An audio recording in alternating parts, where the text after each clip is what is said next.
The weight of Echo's Felicity Winters had mastered the art of disappearing.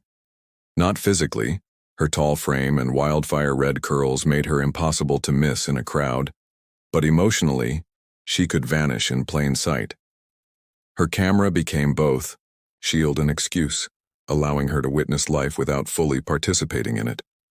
Just one more, she murmured, adjusting her lens as she captured the fading autumn light filtering through the trees in Jefferson Park. Photography was safe, each frame contained and controlled, unlike the messiness of human connection that had burned her 3 times too many. At 32, Felicity had built a respectable career shooting for travel magazines and corporate clients, a career that conveniently required constant movement. Her apartment in Portland bore all the hallmarks of someone passing through: minimal decor, practical furnishings, and walls conspicuously bare of personal photos. "You're hiding again," her friend Danny remarked over coffee that morning. Trevor's been gone for almost a year now. Before him it was Richard. Before Richard, that musician. "James," Felicity supplied, her mouth tightening at the corners. "And I'm not hiding. I'm working." Danny had given her that look, the one mixing pity with exasperation, before sliding an invitation across the table. "My brother's leaving for Seattle next week. Just come to his going-away party, actual humans, minimal commitment. You remember humans, right?" Now, packing away her camera as dusk settled, Felicity wondered why she'd agreed. Perhaps because Danny had been her constant since college, the one person who hadn't drifted away or been deliberately pushed. Or perhaps because loneliness, when experienced long enough, becomes its own kind of pain. The party was already humming when she arrived, at Danny's Victorian in the Hawthorne district. Music spilled onto the porch along with laughter and the warm glow of string lights. Felicity lingered on the steps, cataloging escape routes out of habit. "You actually came." Danny appeared, pressing a glass of wine into her hand. "Come in," and no disappearing after 20 minutes. The house was crowded with faces Felicity half recognized: Danny's co-workers, neighbors, friends who existed on the periphery of her carefully maintained isolation. She circulated with practiced ease, making small talk while mentally counting down the socially acceptable minutes before departure. An hour in, she escaped to the relative quiet of Danny's small library. The shelves overflowed with well-loved paperbacks, and a single reading lamp cast a warm circle of light. Felicity sank into the window seat, exhaling with relief. "Found the introvert corner, I see." She startled at the quiet voice. A man sat in the armchair, partly hidden by shadows, a book open on his lap. He wasn't traditionally handsome, his features were too asymmetrical for that, but there was something compelling in his steady gaze. "Sorry," she said. "I didn't realize someone was in here." "It's fine." His smile was slight but genuine. "I'm Nathaniel, Danny's neighbor. I'm not great at parties either." "Felicity," she replied, considering retreat but finding herself strangely reluctant. "You're reading at a party?" He held up the book, a collection of travel photography. "Seemed appropriate when hiding. These are remarkable." He turned the book toward her, revealing a black and white image of a Vietnamese floating market at dawn. "That's one of mine," she said, surprised. "You're looking at my book." His eyes widened. "You're that Felicity Winters? Your Cambodia series was extraordinary." Something fluttered in her chest. Not the practiced acceptance of a professional compliment, but a spark of genuine connection. "Most people prefer the color spreads. Most people miss the point," he said simply. They talked about light and shadow, about capturing human moments in foreign landscapes. He owned a small independent bookstore downtown, specialized in travel literature and photography books. He spoke without grand gestures or charming anecdotes, but with a quiet thoughtfulness that drew her in despite herself. The party swelled around them, but they remained in their quiet corner. He told her about growing up in a small coastal town, about inheriting his grandfather's bookshop and slowly transforming it. She found herself sharing stories of remote villages and urban sprawls, places where she'd briefly felt at home before, moving on. "Do you ever get tired of leaving?" he asked, his voice gentle but direct. The question pierced through her practiced veneer. I'm not leaving, I'm just going to the next place. Is there a difference? Before she could answer, Danny burst in. There you are, we're doing toast for Owen. Her gaze flickered between them with obvious interest. Am I interrupting something? Just talking books, Felicity said quickly, rising to her feet. As they rejoined the party, Felicity found herself hyper-aware of Nathaniel's presence across the room. When the evening wound down and guests began departing, she slipped toward the door with practiced stealth. Felicity. His voice stopped her on the porch steps. He stood in the doorway, silhouetted against the light. Would you want to see my bookstore sometime? I have a first edition of Cartier-Bresson's The Decisive Moment you might appreciate. She hesitated, the familiar alarm bells ringing. I travel a lot, she said, the standard disclaimer she offered to deflect connection. I know. He stepped forward, his expression earnest. I'm not asking for promises, just a visit when you're in town. Felicity thought of the 3 men who had promised forever, only to discover her emotional absences were too frequent to bear. She thought of the careful distance she maintained, the exit strategies always planned. People always leave eventually, she said, surprising herself with the admission. Or I do. Nathaniel looked at her for a long moment. Maybe that's because no one's given you a reason to stay. As she walked home through the quiet streets, his words echoed with each step. Not a grand declaration or empty promise, but a simple observation that somehow felt more honest than any profession of love she'd ever received. For the first time in years, Felicity wondered what it might be like to capture an image without already planning her departure from the frame. Broken Frame Confessions. The morning after Danny's party, Felicity woke to rain pattering against her bedroom window, a gentle Portland symphony she'd grown accustomed to. What she hadn't expected was the lingering memory of a conversation that refused to fade with daylight. Nathaniel's words about having a reason to stay. She buried herself in work that week, editing a series on Oregon wineries while fielding calls about an upcoming assignment in Vietnam. The familiarity of her routine should have been comforting. Instead, she found herself distracted, her thoughts drifting to a quiet bookstore she'd never visited, and a man whose eyes seemed to see past her carefully constructed defenses. This is ridiculous, she muttered to herself on Friday afternoon, staring at the same image she'd been trying to edit for an hour. Her phone chimed with a text from Danny. So are you going to call him or what? He asked about you. Felicity set the phone down without responding. She wasn't ready to admit, even to herself, that she'd already looked up Reed's books online, had already memorized its location in the Pearl District. Rain was falling in earnest when she finally found herself standing outside the bookstore late that afternoon. The storefront was modest but inviting, large windows displaying carefully arranged books, wooden shelves visible inside, and a small chalkboard sign announcing Travel Tuesday discussions. Before she could change her mind, Felicity pushed open the door. A bell chimed softly, and the scent of old paper and fresh coffee enveloped her. The shop was larger than it appeared from outside, with worn wooden floors that creaked pleasantly and shelves arranged to create intimate reading nooks. A few customers browsed quietly, while soft jazz played in the background. I was hoping you'd come. She turned to find Nathaniel emerging from behind a tall shelf carrying a stack of books. He wore a simple blue button-down with the sleeves rolled up, revealing forearms marked with a few scattered ink stains. His smile was genuine but restrained, as if he understood her reluctance. I was in the neighborhood, she lied, immediately feeling foolish for the transparent excuse. Of course. His eyes crinkled slightly, but he didn't call her out. Let me show you around. The tour was unhurried, Nathaniel pointing out sections with quiet pride.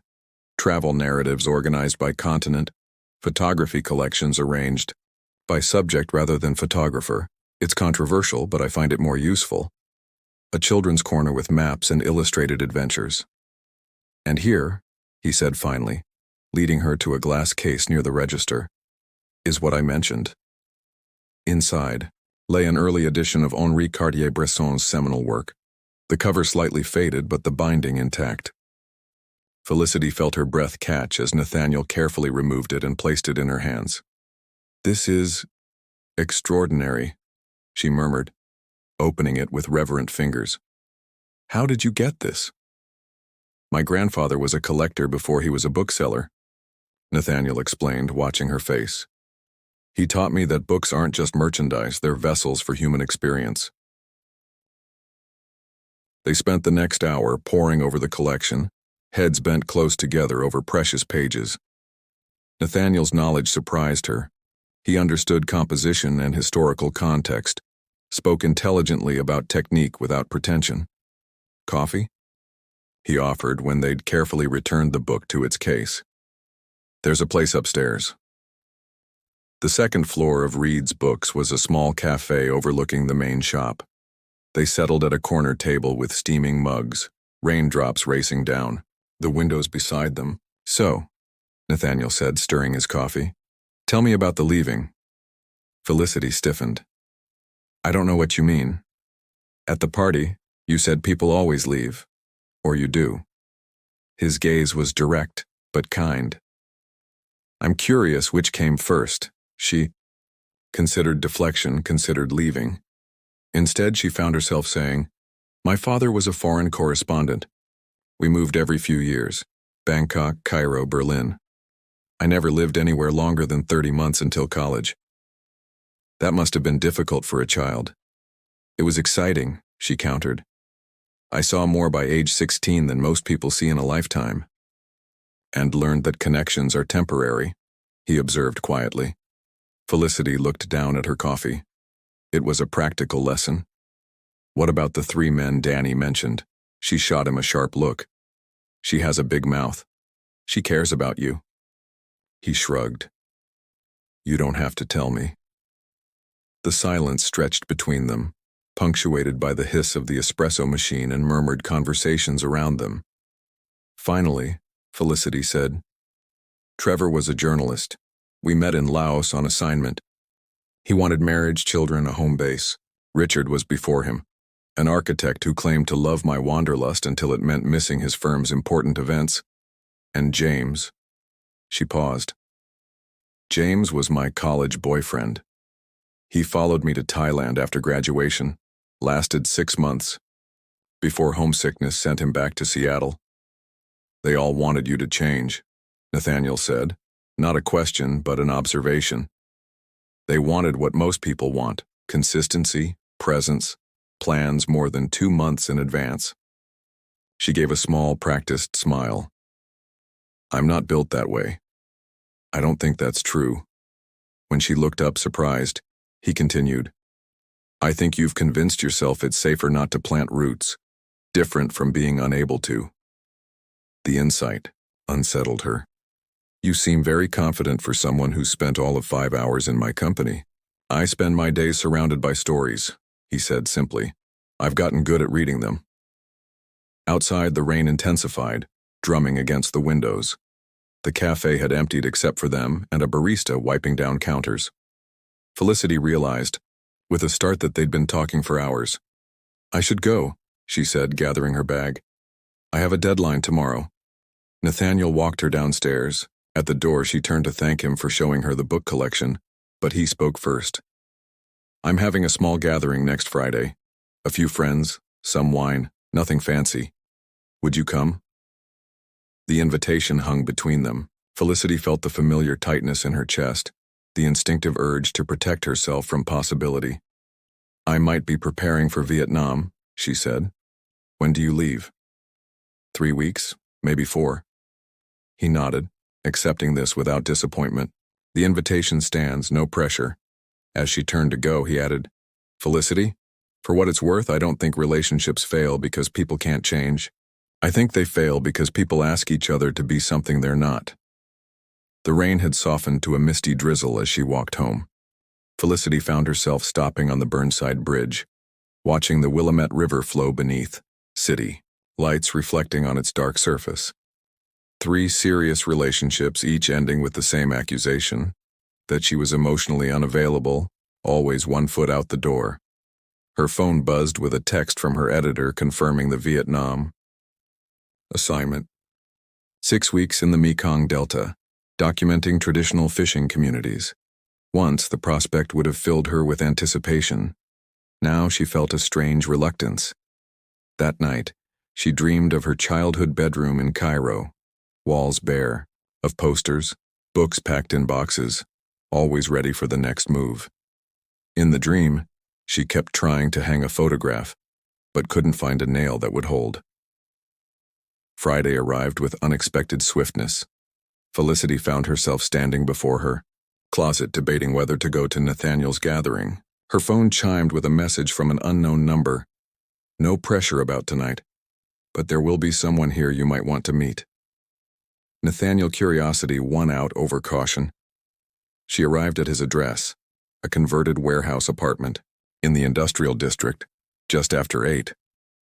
The space was open and warm with exposed brick walls lined with bookshelves and large windows overlooking the city.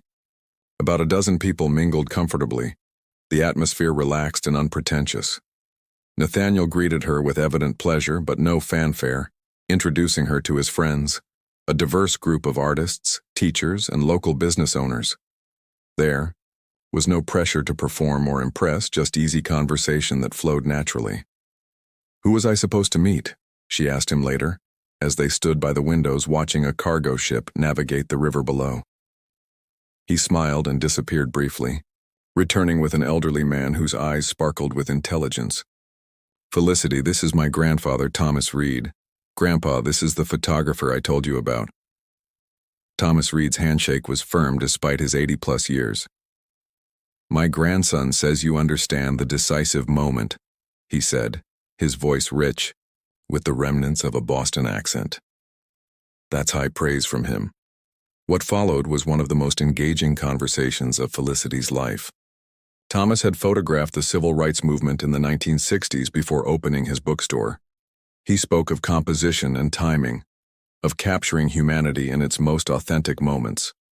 The trick, he told her, his gnarled fingers tracing the air, as if framing a shot, isn't technical skill. It's seeing what others miss because they're too busy looking at the obvious.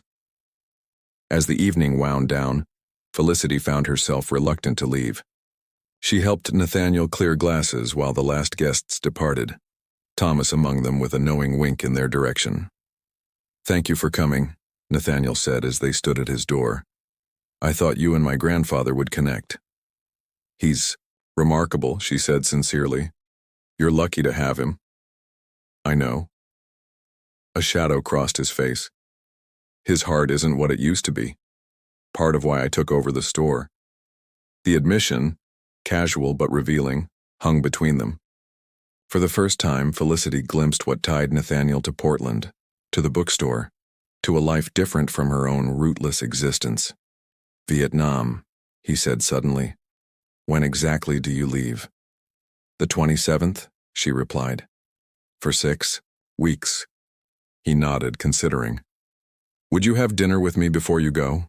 Just once. No strings."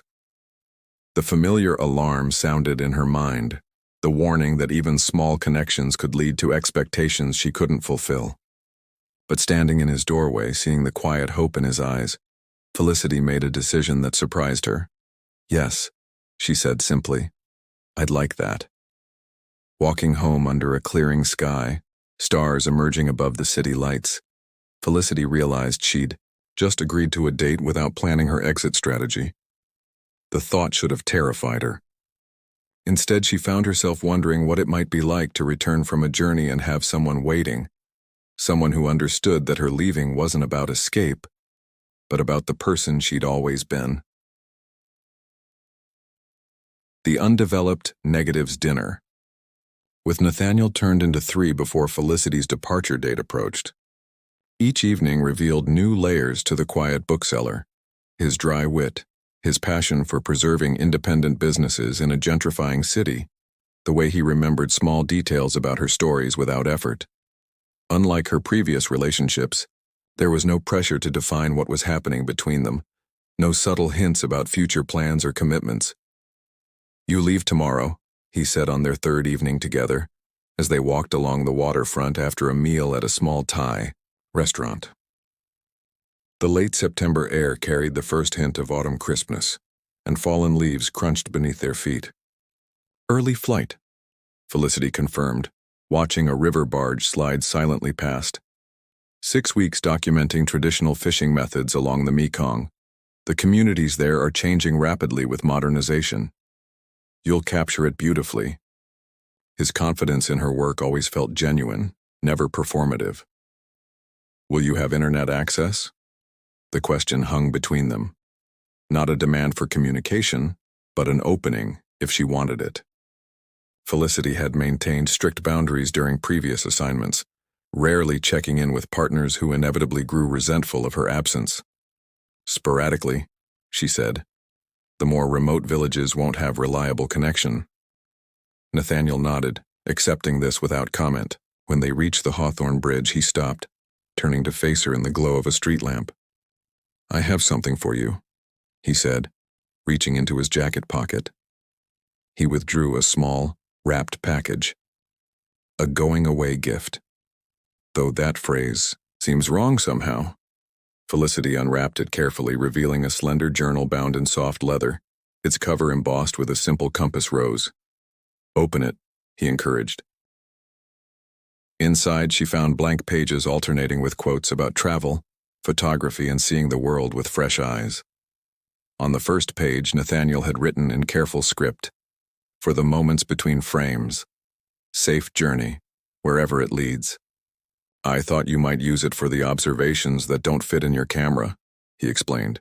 "The things you notice but don't necessarily photograph." The thoughtfulness of the gift caught her off guard. It acknowledged her need for movement without trying to tether her, recognized her work without demanding she share it. "Thank you," she said, her voice unexpectedly thick. "It's perfect." When they parted that night, there was no dramatic airport scene, no tearful goodbye or promises to wait. Just Nathaniel's warm hands clasping hers briefly, his eyes crinkling at the corners. "The world through your lens," he said simply. "I look forward to seeing it someday." Vietnam enveloped Felicity in its humid embrace, days blurring into a rhythm of early mornings on fishing boats, afternoons in villages, evenings reviewing her work in small guest houses. The Mekong Delta spread before her camera, fishermen casting nets at dawn, markets teeming with life, children playing in waters that had sustained generations. To her surprise, she found herself reaching for Nathaniel's journal regularly, recording impressions that wouldn't translate to images. The particular quality of light filtering through morning mist, conversations with elders through broken translations, the taste of fresh fish grilled over open flames. When internet access allowed, she found herself composing brief emails to him, sharing small moments without the careful editing she typically applied to her communications. 3 weeks into her assignment, in a riverside town where the horizon dissolved into water at sunset, Felicity received a response that made her pulse quicken. "Your words create images as vivid as your photographs. The bookstore feels strangely quiet without our conversations. Thomas asked about you yesterday. He's found some obscure photography journals from the 70s he insists you must see. The city changes with the season. Some things remain constant. It wasn't flowery or demanding, yet she found herself reading it multiple times, sensing the layers beneath his measured words. For the first time in years, Felicity felt herself genuinely missing someone, not just the abstract comfort of companionship, but the specific presence of Nathaniel, his thoughtful pauses, the way he listened with his entire being. The realization terrified her. That night, she left her camera in its case and walked alone along the river, watching fishing lanterns bob on the dark water. Her pattern was clear. The moment connection deepened, she found reasons to retreat. Trevor, Richard, James.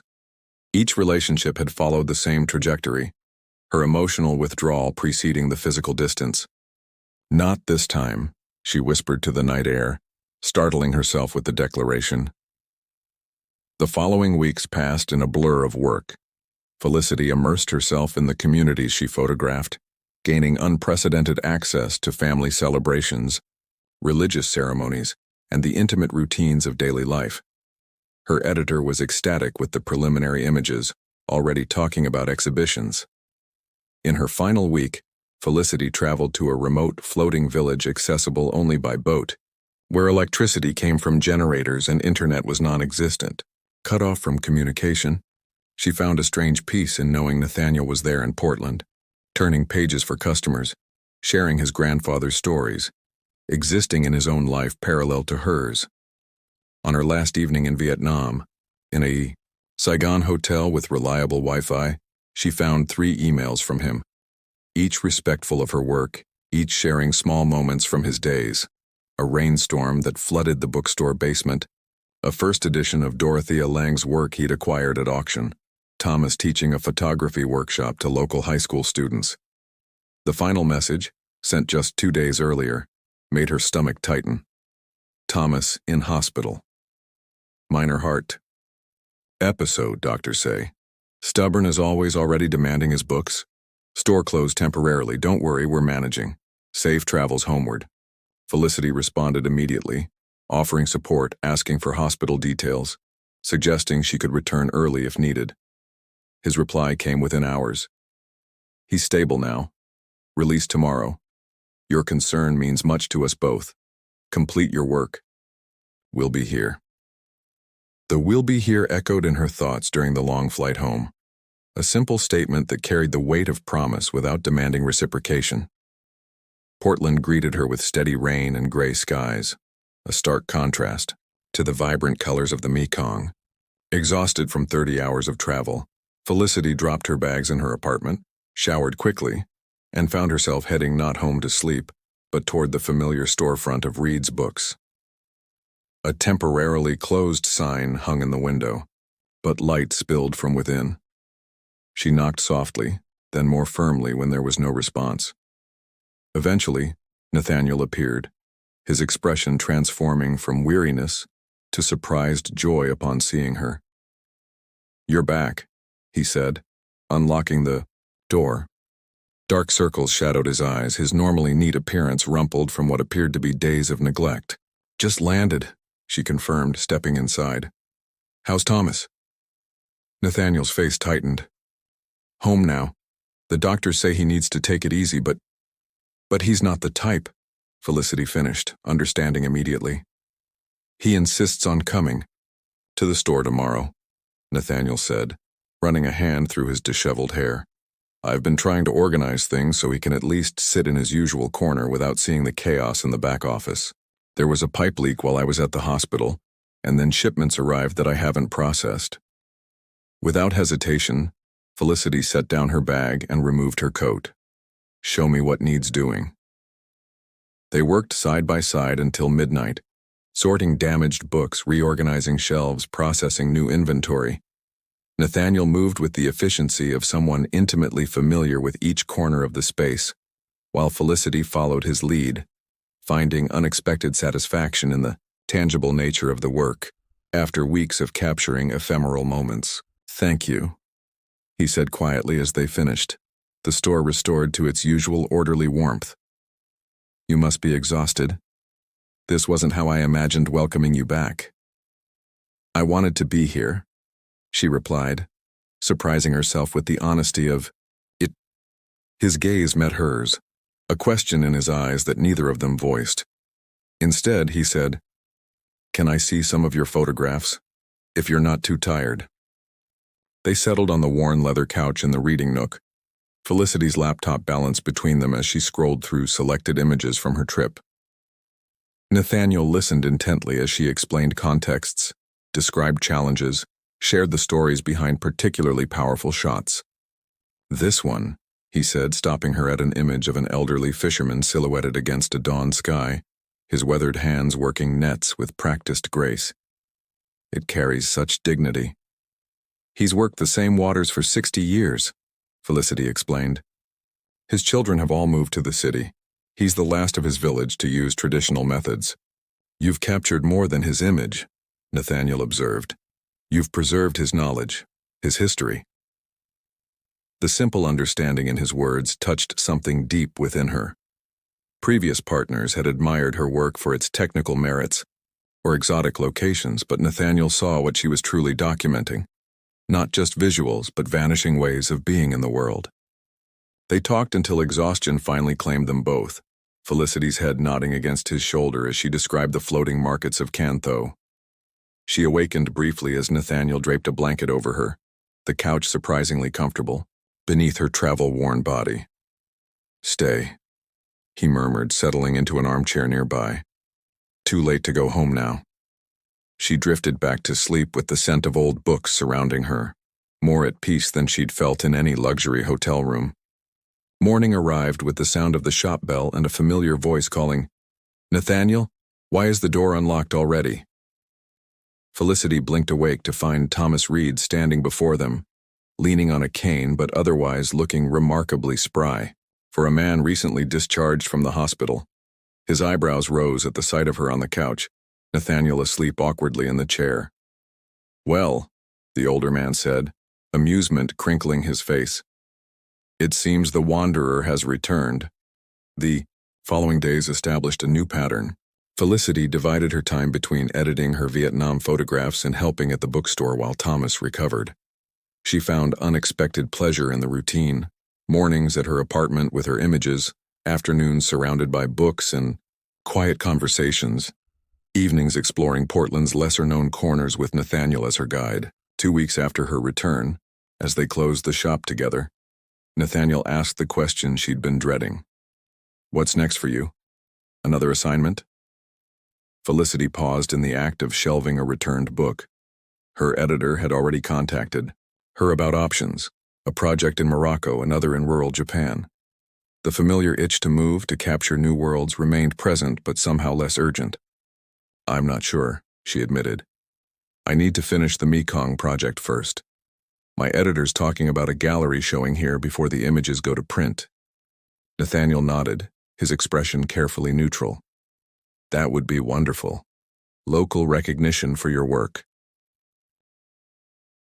"Would you—" She hesitated, then pushed forward. "Would you help me select the final images? You see things differently than my editor. It might be valuable."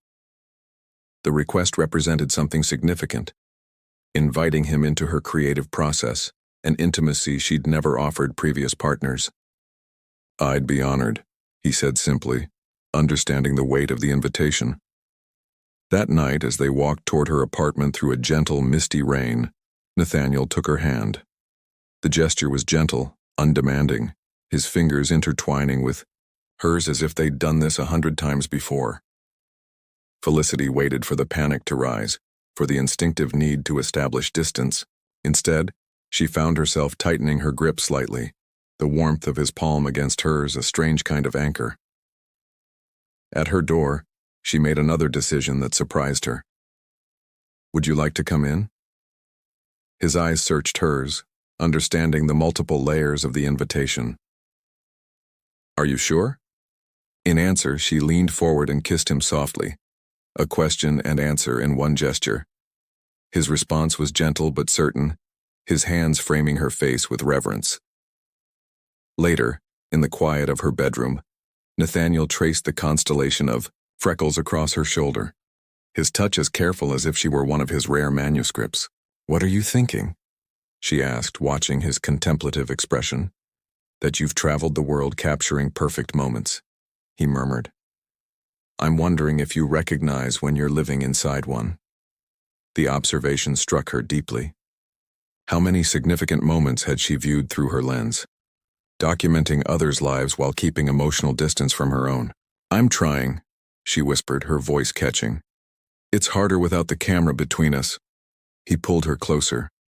"Some things are clearer without filters." As dawn broke over the city, Felicity watched Nathaniel sleeping beside her, his presence both foreign and strangely familiar in her usually solitary space. For the first time, she allowed herself to imagine returning from future journeys to this same site.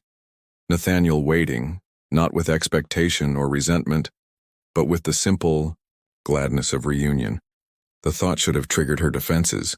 Instead, she found herself reaching for the journal he'd given her, recording the moment not with her camera but with words. "This morning, I understood that not all frames need to be captured. Some need to be lived." Light through the cracks, November. In Portland painted the city in russet and gold, leaves swirling through streets slick with rain. For 6 weeks, Felicity had lived in a state of suspended disbelief, dividing her time between finalizing her Mekong Delta project and building something with Nathaniel that she still hesitated to name. They had fallen into an easy rhythm. Mornings, apart, dedicated to their respective work. Afternoons often spent with Felicity at a corner table in Reed's books, editing photographs while Nathaniel assisted customers, evenings exploring each other's worlds. He introduced her to his small circle of friends, showed her hidden bookshops and art galleries tucked into the city's forgotten corners. She took him on photography walks, teaching him to see Portland through her compositional eye. Thomas, now recovered and once again a fixture at the store, watched their developing relationship with barely concealed satisfaction. "You remind me of my Eleonora," he told Felicity one afternoon as they sorted through his collection of vintage photography journals. "She never stayed still either, always chasing the next horizon. Drove me mad and kept me young all at once." "How did you—" Felicity hesitated, unsure how to phrase her question. Thomas smiled, understanding immediately. "How did we last 46 years when she was always leaving? Simple. I never asked her to be someone she wasn't, and she always found her way back to me." The conversation lingered in Felicity's thoughts as she worked with her editor to finalize selections for her exhibition, scheduled to open at a respected Pearl District gallery in January. To her surprise, Nathaniel's input had proven invaluable, his eye for narrative and emotional resonance complementing her technical perfectionism. "We need to discuss Morocco," her editor Pauline said during their final selection meeting. The older woman had guided Felicity's career for nearly a decade, her no-nonsense approach balanced by genuine appreciation for artistic vision. "The assignment's not for 3 months," Felicity replied, organizing prints into their exhibition sequence. Pauline removed her reading glasses, fixing Felicity with a pointed look. "The timeline's changed. They need someone on the ground by December 15th. The government has finally granted access to remote Berber villages that have been closed to outside photographers. It's the opportunity we've been waiting for." "December 15th, Felicity repeated. "That's less than 3 weeks away. 4 months on location," Pauline continued, "possibly extending to 6 if the access remains favorable." She smiled, excitement evident in her voice. "This could be your most significant work yet, Felicity. National Geographic is already interested in a feature." 3 weeks ago, Felicity would have been packing before the conversation ended. Now she found herself calculating dates: Nathaniel's birthday in January, the opening of her exhibition, Thomas's upcoming surgery to place a pacemaker. "Can they push it to January?" she asked. "After my exhibition opens?" Pauline's eyebrows rose slightly. "This isn't the type of opportunity that waits, Felicity. The permissions could be revoked at any time." She studied Felicity's expression, understanding dawning in her eyes. "This is about the bookstore man, isn't it?" "His name is Nathaniel," Felicity said quietly. "Ah." Pauline's expression softened marginally. "Well, bring him to Morocco. The villages are remote, but you'll have breaks in Marrakesh, Fez, romantic cities. He has the store. His grandfather just had a heart episode." The explanations felt strange in Felicity's mouth, considerations she'd never factored into professional decisions before. "I need your answer by Monday," Pauline said, gathering her materials. At the door, she paused. "Felicity, you're one of the most talented photographers I've worked with. But talent isn't enough. The great ones have hunger. They prioritize the shot above everything." Her gaze was sympathetic but direct. "Just make sure you're not losing your edge for something temporary." That evening, Felicity prepared dinner at her apartment, her thoughts tumultuous as she chopped vegetables with mechanical precision. When Nathaniel arrived, he immediately sensed her distraction. "Something's happened," he observed, helping her finish the salad. "Is it the exhibition?" "Morocco," she replied, setting down her knife. "They want me there by December 15th. 4 to 6 months documenting Berber communities." Nathaniel was quiet for a moment, absorbing the information. That's a remarkable opportunity, he finally said, his voice carefully neutral. It would mean missing the exhibition opening, and your birthday, and Thomas's procedure. The words spilled out, surprising her with their urgency. Those are just dates, he said gently. The exhibition will still be your work, whether you're physically present or not. My birthday happens every year, and Thomas would be the first to tell you not to make decisions based on his health. His reasonable response intensified her frustration. Why aren't you upset? She demanded. Most people would be. I'm not most people, he reminded her, his calm unshaken. And you're not someone who stays put for other people's comfort. I've always known that. They ate dinner in strained silence, the unspoken hanging between them.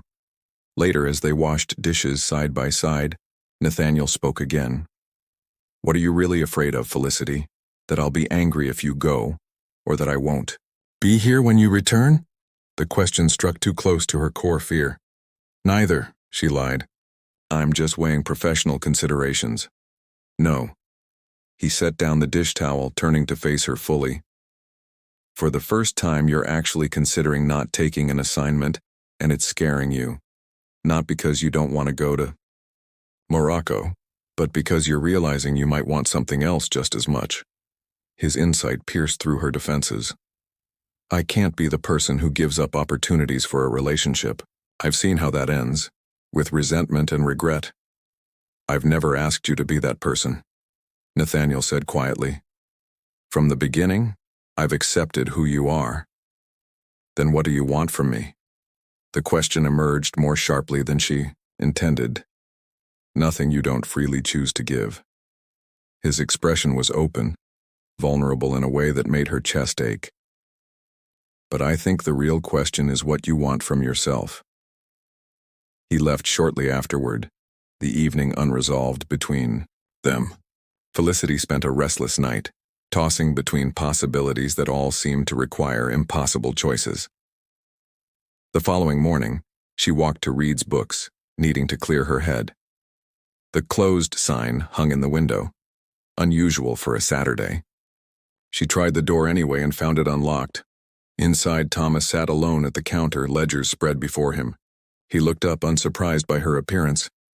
Nathaniel's not here, he said. Went to Seattle for a rare book auction, back tomorrow. I didn't know, Felicity replied, suddenly uncertain of her purpose. Thomas gestured to the chair beside him.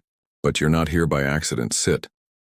She sat, watching the old man's gnarled fingers trace columns of figures.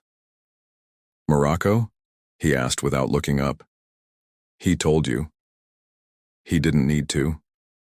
I recognized the look of someone torn between horizons. Thomas closed his ledger. Did I ever tell you how I met my Eleonora?